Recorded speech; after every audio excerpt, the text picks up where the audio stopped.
ಓಂ ನಮಃ ಶಿವಾಯ. ನಮ್ಮ ಚಾನೆಲ್ ವಿಡಿಯೋಗಳ ಹೆಚ್ಚಿನ ಮಾಹಿತಿಗಾಗಿ ಸಬ್ಸ್ಕ್ರೈಬ್ ಬಟನ್ಗೆ ಕ್ಲಿಕ್ ಮಾಡಿ ನಮ್ಮ ಚಾನೆಲ್ಗೆ ಸಬ್ಸ್ಕ್ರೈಬ್ ಮಾಡಿ. ಈ ವಿಡಿಯೋ ಇಷ್ಟವಾದಲ್ಲಿ ಲೈಕ್ ಮಾಡಿ, ಶೇರ್ ಮಾಡಿ ಹಾಗೂ ಕಮೆಂಟ್ ಮಾಡಿ. ವಾಣಿ ಡೇಟು 6/6/2026. ಪ್ರಾತಃ ಮುರುಳಿ. ಓಂ ಶಾಂತಿ. ಬಾಬ್ದಾದ ಮಧುಬನ. ಮಧುರ ಮಕ್ಕಳೇ, ಅಮೃತ ವೇಳೆಯ ಸಮಯವು ಬಹಳ ಬಹಳ ಒಳ್ಳೆಯದಾಗಿದೆ. ಆದ್ದರಿಂದ ಬೆಳಿಗ್ಗೆ ಎದ್ದು ಏಕಾಂತದಲ್ಲಿ ಕುಳಿತು ತಂದೆಯೊಂದಿಗೆ ಮಧುರವಾಗಿ ಮಾತನಾಡಿ. ಪ್ರಶ್ನೆ: ಯಾವ ಜ್ಞಾನವು ನಿರಂತರ ಯೋಗಿಗಳಾಗಲು ಬಹಳ ಸಹಯೋಗ ನೀಡುತ್ತದೆ? ಉತ್ತರ: ಡ್ರಾಮಾದ ಜ್ಞಾನ. ಏನು ಕಳೆಯಿತೋ ಅದು ಡ್ರಾಮಾದಲ್ಲಿ ನಿಗದಿಯಾಗಿದೆ. ಸ್ಥಿತಿಯು ಸ್ವಲ್ಪವೂ ಏರುಪೇರಿನಲ್ಲಿ ಬರಬಾರದು.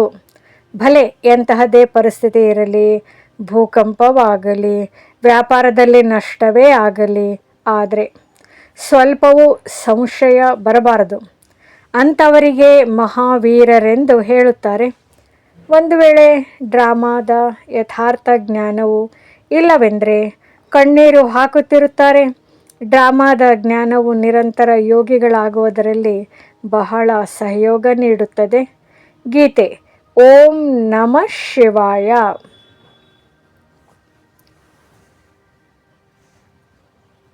ಓಂ ಶಾಂತಿ. ಮಕ್ಕಳು ಈಗ ಬಹಳ ಚೆನ್ನಾಗಿ ತಿಳಿದುಕೊಳ್ಳುತ್ತೀರಿ. ಈಗ ಪತಿತ ಪ್ರಪಂಚದ ಅಂತ್ಯವಾಗುತ್ತಿದೆ, ಪಾವನ ಪ್ರಪಂಚದ ಆದಿಯಾಗುತ್ತಿದೆ. ಇದನ್ನು ಕೇವಲ ನೀವು ಮಕ್ಕಳೇ ತಿಳಿದುಕೊಂಡಿದ್ದೀರಿ. ಮಕ್ಕಳಿಗೆ ಈ ಆದೇಶ ಅಥವಾ ಶ್ರೀಮತ ಸಿಗುತ್ತದೆ. ಯಾರು ಕೊಡುತ್ತಾರೆ? ಶ್ರೇಷ್ಠಾತಿ ಶ್ರೇಷ್ಠ ಭಗವಂತ.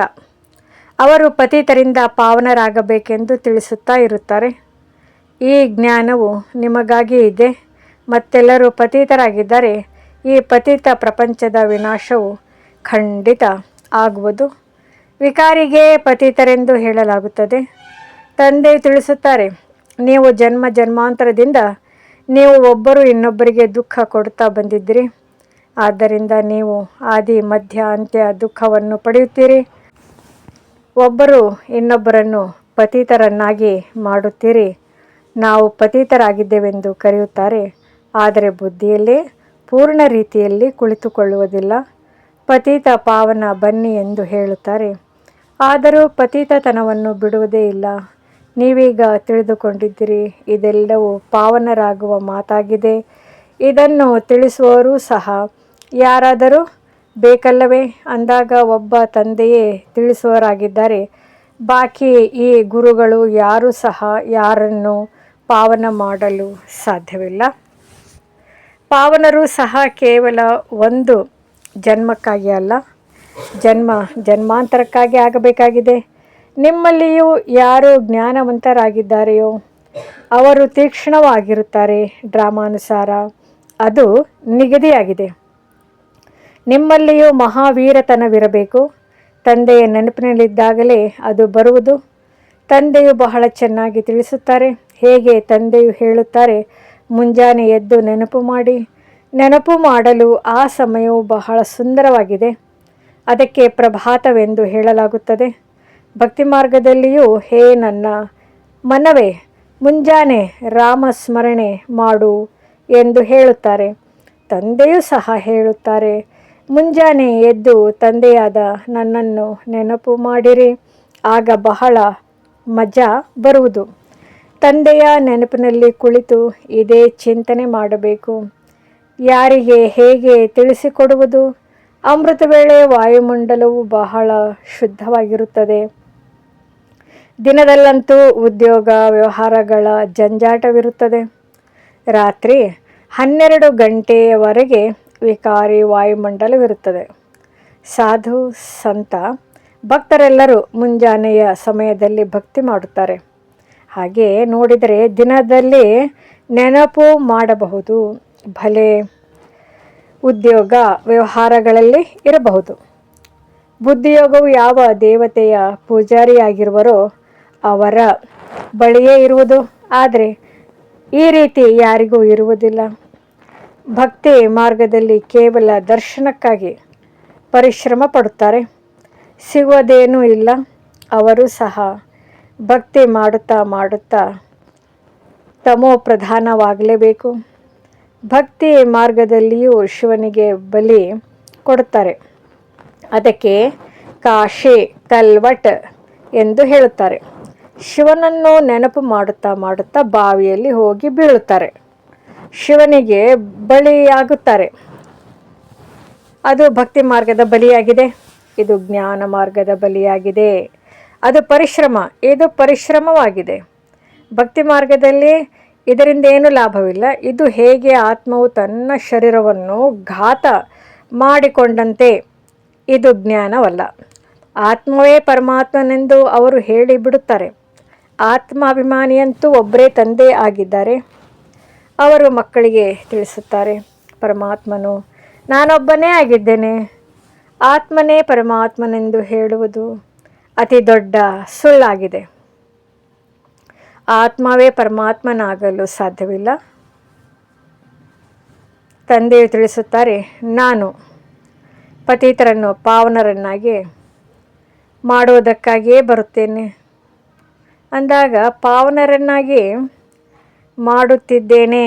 ಉಳಿದಂತೆ ಡ್ರಾಮಾದಲ್ಲಿ ಏನಾಗುವುದಿದೆಯೋ ಅದೇ ಆಗುವುದು. ತಿಳಿದುಕೊಳ್ಳಿ, ಭೂಕಂಪವಾಗುತ್ತದೆ, ಮನೆ ಬೀಳುತ್ತದೆ ಎಂದರೆ ಡ್ರಾಮಾದಲ್ಲಿ ಇದೇ ರೀತಿ ಇತ್ತು. ಕಲ್ಪದ ಹಿಂದೆಯೂ ಇದೇ ರೀತಿ ಆಗಿತ್ತು. ಇದರಲ್ಲಿ ಸ್ಥಿತಿಯು ಸ್ವಲ್ಪವೂ ಅಲುಗಾಡುವ ಅವಶ್ಯಕತೆ ಇಲ್ಲ. ಡ್ರಾಮಾದ ಮೇಲೆ ದೃಢವಾಗಿ ನಿಂತಿರಬೇಕಾಗಿದೆ. ಅಂಥವರಿಗೆ ಮಹಾವೀರರೆಂದು ಹೇಳಲಾಗುತ್ತದೆ. ಅಪಘಾತಗಳಂತೂ ಬಹಳಷ್ಟು ಆಗುತ್ತಲೇ ಇರುತ್ತವೆ. ಯಾರದೇ ರಕ್ಷಣೆ ಮಾಡಲು ಸಾಧ್ಯವೇ? ಇದಂತೂ ಡ್ರಾಮಾದಲ್ಲಿ ನಿಗದಿಯಾಗಿದೆ. ಡ್ರಾಮಾದಲ್ಲಿ ಇದೇ ರೀತಿ ಪಾತ್ರವಿದೆ.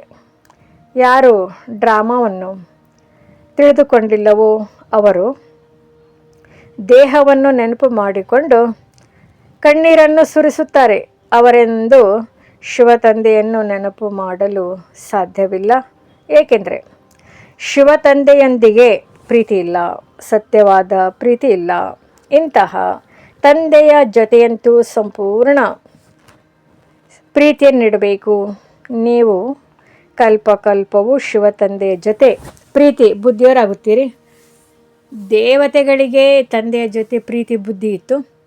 ಆ ಪ್ರೀತಿಯಿಂದ ಅವರು ಆ ಪದವಿಯನ್ನು ಪಡೆದಿದ್ದಾರೆಂದು ಹೇಳುವುದಿಲ್ಲ. ಅವರಿಗೆ ಅಲ್ಲಿ ಏನೂ ತಿಳಿದಿರುವುದಿಲ್ಲ.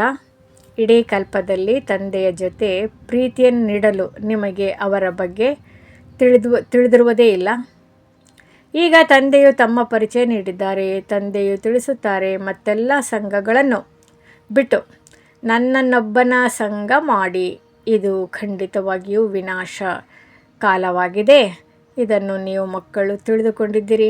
ಮನುಷ್ಯರು ಸಂಪೂರ್ಣ ಘೋರ ಅಂಧಕಾರದಲ್ಲಿದ್ದಾರೆ. ನೀವೀಗ ತಿಳಿದುಕೊಳ್ಳುತ್ತೀರಿ, ನಾವು ತಂದೆಯಿಂದ ಪೂರ್ಣ ಆಸ್ತಿಯನ್ನು ತೆಗೆದುಕೊಳ್ಳಬೇಕಾಗಿದೆ. ನೆನಪು ಮಾಡದ ಹೊರತು ಸತೋಪ್ರಧಾನರಾಗಲು ಸಾಧ್ಯವಿಲ್ಲ. ಸರ್ಜನ್ ಆಗಿ ತಮ್ಮ ರೋಗವನ್ನು ನೋಡಿಕೊಳ್ಳಬೇಕಾಗಿದೆ. ಶ್ರೀಮತದಂತೆ ನೋಡಿಕೊಳ್ಳಿ. ತಂದೆಯ ಜೊತೆ ನನಗೆ ಎಷ್ಟು ಪ್ರೀತಿ ಇದೆ. ಅಮೃತ ವೇಳೆ ತಂದೆಯನ್ನು ನೆನಪು ಮಾಡುವುದು ಒಳ್ಳೆಯದಾಗಿದೆ. ಮುಂಜಾನೆಯ ಸಮಯವು ಬಹಳ ಚೆನ್ನಾಗಿರುತ್ತದೆ. ಆ ಸಮಯದಲ್ಲಿ ಮಾಯೆಯ ಬಿರುಗಾಳಿಗಳು ಬರುವುದಿಲ್ಲ. ರಾತ್ರಿ 12 ಗಂಟೆಯವರೆಗೆ ತಪಸ್ಸು ಮಾಡುವುದರಿಂದ ಯಾವುದೇ ಲಾಭವಿರುವುದಿಲ್ಲ. ಏಕೆಂದರೆ ಆ ಸಮಯವೇ ಕೊಳಕಾಗಿರುತ್ತದೆ. ವಾಯುಮಂಡಲವು ಅಶುದ್ಧವಾಗಿರುತ್ತದೆ. ಆದ್ದರಿಂದ 1 ಗಂಟೆಯವರೆಗೆ ಬಿಡಬೇಕು. 1 ಗಂಟೆ ನಂತರ ವಾಯುಮಂಡಲವು ಬಹಳ ಚೆನ್ನಾಗಿರುತ್ತದೆ. ತಂದೆ ತಿಳಿಸುತ್ತಾರೆ, ನಿಮ್ಮದು ಸಹಜ ರಾಜಯೋಗವಾಗಿದೆ. ಭಲೆ ಆರಾಮವಾಗಿ ಕುಳಿತುಕೊಳ್ಳಿ. ಬ್ರಹ್ಮ ತಂದೆಯು ತಮ್ಮ ಅನುಭವವನ್ನು ತಿಳಿಸುತ್ತಾರೆ. ಹೇಗೆ ತಂದೆಯೊಂದಿಗೆ ಮಾತನಾಡುತ್ತೇನೆ ಎಂದು. ಬಾಬಾ, ಇದು ಎಂತಹ ವಿಚಿತ್ರ ನಾಟಕವಾಗಿದೆ. ತಾವು ಹೇಗೆ ಬಂದು ಪತಿತರಿಂದ ಪಾವನರನ್ನಾಗಿ ಮಾಡುತ್ತೀರಿ. ಇಡೀ ಪ್ರಪಂಚವನ್ನು ಹೇಗೆ ಪರಿವರ್ತನೆ ಮಾಡುತ್ತೀರಿ? ಬಹಳ ಅದ್ಭುತವಾಗಿದೆ. ಹೇಗೆ ತಂದೆಗೆ ವಿಚಾರಗಳು ಬರುತ್ತವೆಯೋ ಹಾಗೆ ಮಕ್ಕಳಿಗೂ ಬರಬೇಕು. ಹೇಗೆ ಮನುಷ್ಯರ ಜೀವನದ ದೋಣಿಯನ್ನು ಪಾರು ಮಾಡುವುದು? ತಂದೆಯು ಹೇಳುತ್ತಾರೆ, ಹೇ ಪತಿತ ಪಾವನ ಬನ್ನಿ ಎಂದು ನೀವು ಕೂಗುತ್ತಿರುತ್ತೀರಿ. ನಾನೀಗ ಬಂದಿದ್ದೇನೆ. ನೀವು ಪತಿತರಾಗಬೇಡಿ. ಪತಿತರಾಗಿ ಸಭೆಯಲ್ಲಿ ಬಂದು ಕುಳಿತುಕೊಳ್ಳಬೇಡಿ. ಹಾಗಿದ್ದರೆ ವಾಯುಮಂಡಲವನ್ನು ಅಶುದ್ಧ ಮಾಡಿ ಬಿಡುತ್ತೀರಿ.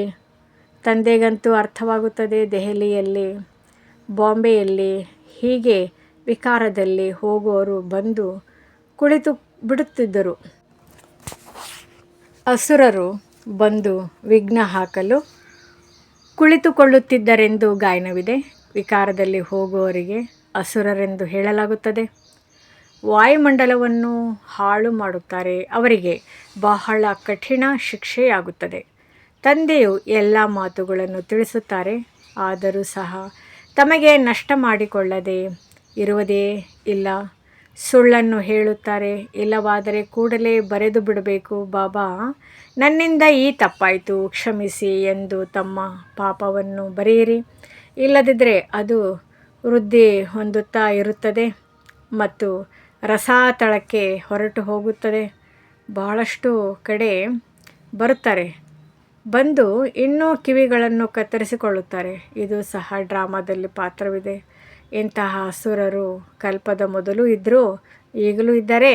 ಅಮೃತವನ್ನು ಬಿಟ್ಟು ವಿಷವನ್ನು ಕುಡಿಯುತ್ತಾರೆ. ತಮಗೆ ಘಾತ ಮಾಡಿಕೊಳ್ಳುತ್ತಾರೆ ಮತ್ತು ಅನ್ಯರಿಗೂ ನಷ್ಟವನ್ನುಂಟು ಮಾಡುತ್ತಾರೆ.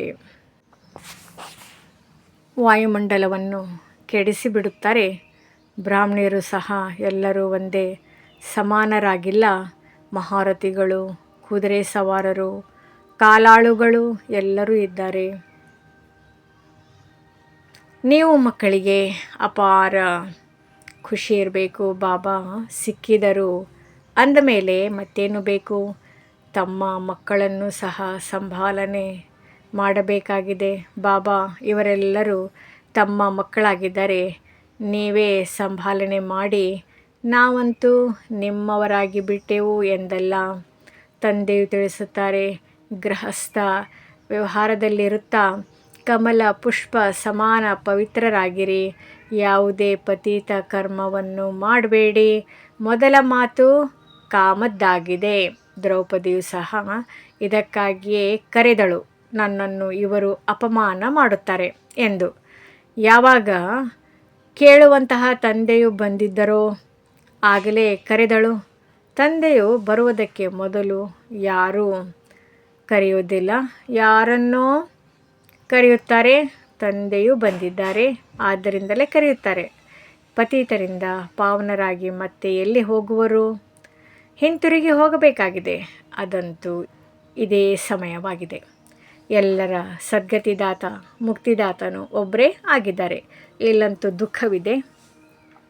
ಸಾಧು ಸಂತ ಮೊದಲಾದವರು ಯಾರೂ ಸಹ ಸುಖಿಯಾಗಿರಲು ಸಾಧ್ಯವಿಲ್ಲ.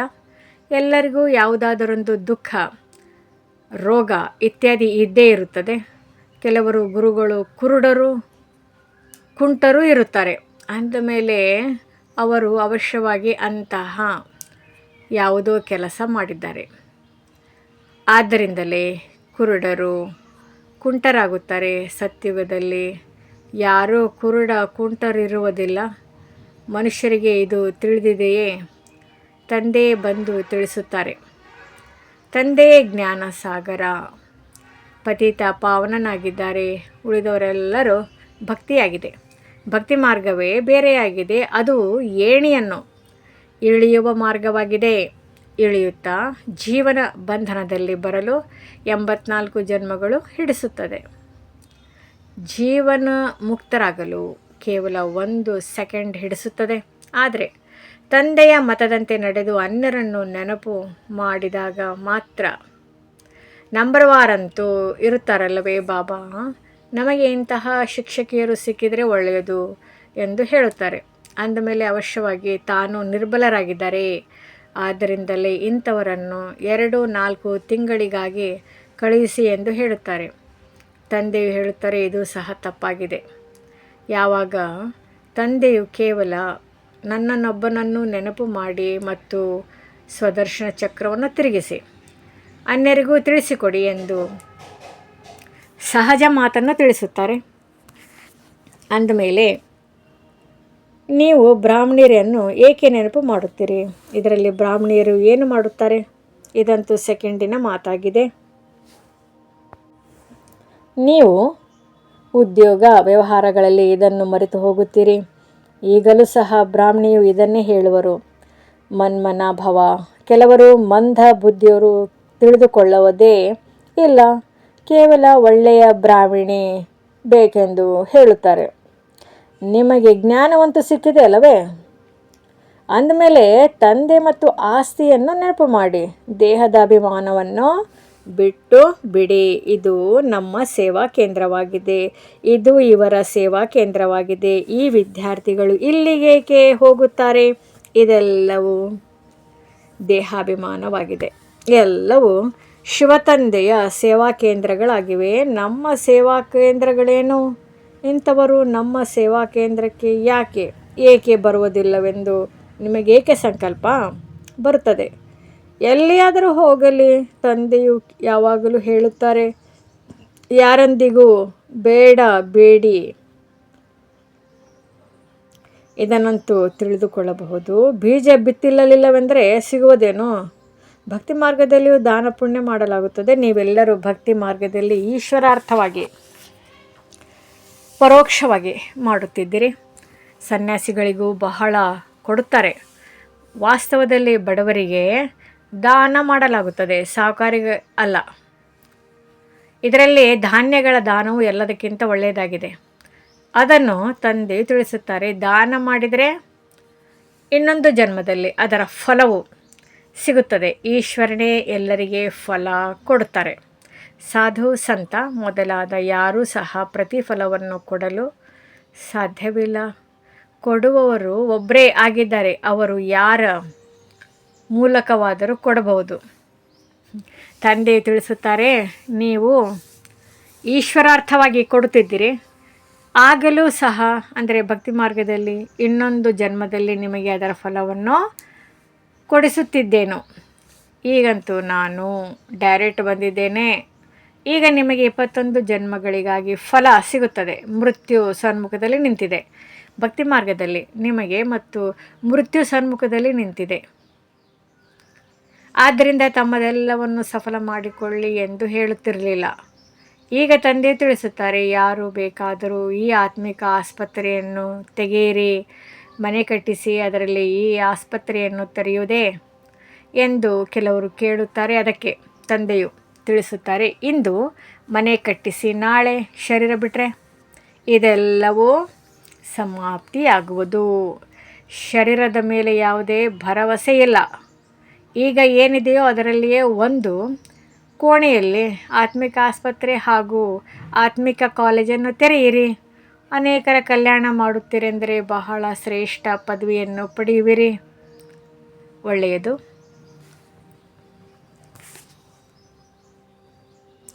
ಮಧುರಾತಿ ಮಧುರ ಆಗಲಿ ಹೋಗಿ ಮರಳಿ ಸಿಕ್ಕಿರುವ ಮಕ್ಕಳ ಪ್ರತಿ ಮಾತಾ ಪಿತಾ ಬಾಪ್ದಾದರವರ ನೆನಪು, ಪ್ರೀತಿ ಹಾಗೂ ಸುಪ್ರಭಾತ. ಆತ್ಮಿಕ ಮಕ್ಕಳಿಗೆ ಆತ್ಮಿಕ ತಂದೆಯ ನಮಸ್ತೆ. ಧಾರಣೆಗಾಗಿ ಮುಖ್ಯ ಸಾರ.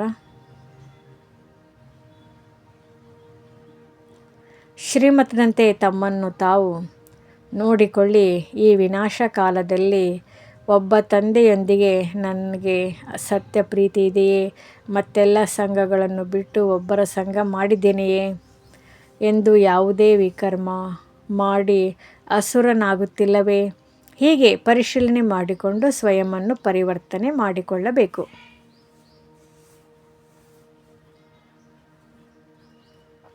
ಈ ಶರೀರದ ಮೇಲೆ ಯಾವುದೇ ಭರವಸೆ ಇಲ್ಲ. ಆದ್ದರಿಂದ ತಮ್ಮದೆಲ್ಲವನ್ನು ಸಫಲ ಮಾಡಿಕೊಳ್ಳಬೇಕು. ತಮ್ಮ ಸ್ಥಿತಿಯನ್ನು ಏಕರಸ ಅಚಲವನ್ನಾಗಿ ಮಾಡಿಕೊಳ್ಳಲು ಡ್ರಾಮಾದ ರಹಸ್ಯವನ್ನು ಬುದ್ಧಿಯಲ್ಲಿಟ್ಟುಕೊಂಡು ನಡೆಯಬೇಕಾಗಿದೆ. ವರದಾನ: ಮತ್ತೆ ಮತ್ತೆ ಸೋಲನ್ನು ಅನುಭವಿಸುವ ಬದಲು ಬಲಿಹಾರಿ ಆಗುವಂತಹ ಮಾಸ್ಟರ್ ಸರ್ವಶಕ್ತಿವಂತ ವಿಜಯಿ ಭವ.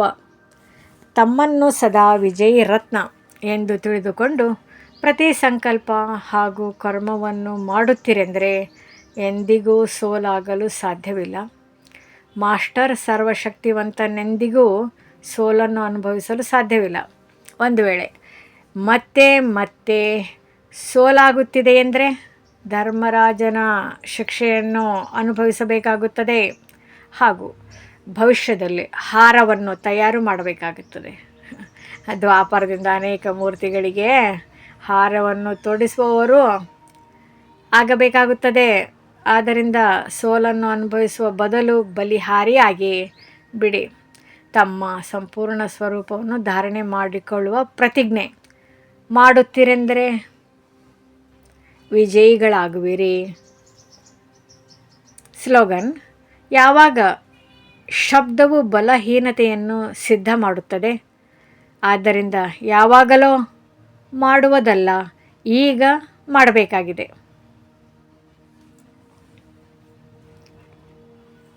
ಅವ್ಯಕ್ತ ಸೂಚನೆಗಳು: ಸದಾ ಹರ್ಷಿತರಾಗಿರಲು ತಮ್ಮ ಸ್ವಭಾವವನ್ನು ಸರಳ ಮಾಡಿಕೊಳ್ಳಿರಿ. ಸಹನಶೀಲರಾಗಿರಿ. ಈ ಬೇಹದ್ದಿನ ಸ್ಟೇಜ್ನಲ್ಲಿ ನಾನು ಖಿಲಾಡಿ ಅಂದರೆ ಆಟಗಾರ ಆಗಿದ್ದೇನೆ. ಈ ಸ್ಥಿತಿಯು ಸದಾ ಹರ್ಷಿತ ಮುಖವಾಗಿರುವ ಅನುಭವ ಮಾಡಿಸುತ್ತದೆ. ಯಾವುದೇ ಪ್ರಕಾರದ ಯಾವುದೇ ಮಾತು, ಯಾವುದನ್ನು ಪ್ರಪಂಚದವರು ಪರಿಸ್ಥಿತಿ ಆಪತ್ತು ಎಂದು ತಿಳಿಯುತ್ತಾರೆ, ಆದರೆ ಆಟಗಾರನಾಗಿ ಆಟ ಆಡುವವರು ಮತ್ತು ಸಾಕ್ಷಿಯಾಗಿ ಆಟವನ್ನು ನೋಡುವವರು ಇಂತಹ ಆಪತ್ತಿನ ರೂಪವನ್ನು ಆಟವೆಂದು ತಿಳಿದು ಸಹನಶೀಲತೆಯ ಶಕ್ತಿಯಿಂದ ಮನೋರಂಜನೆಯ ಅನುಭವ ಮಾಡುತ್ತಾರೆ. ಓಂ ಶಾಂತಿ. ಓಂ ನಮಃ ಶಿವಾಯ. ಈ ವಿಡಿಯೋ ಇಷ್ಟವಾದಲ್ಲಿ ಹೆಚ್ಚಿನ ವಿಡಿಯೋಗಳ ಮಾಹಿತಿಗಾಗಿ ನಮ್ಮ ಚಾನಲ್ಗೆ ಸಬ್ಸ್ಕ್ರೈಬ್ ಮಾಡಿ, ಲೈಕ್ ಮಾಡಿ, ಕಮೆಂಟ್ ಮಾಡಿ, ಶೇರ್ ಮಾಡಿ. ತಮಗೆ ವಿಡಿಯೋ ನೋಟಿಫಿಕೇಷನ್ ಸಿಗ್ತಾ ಇರುವುದು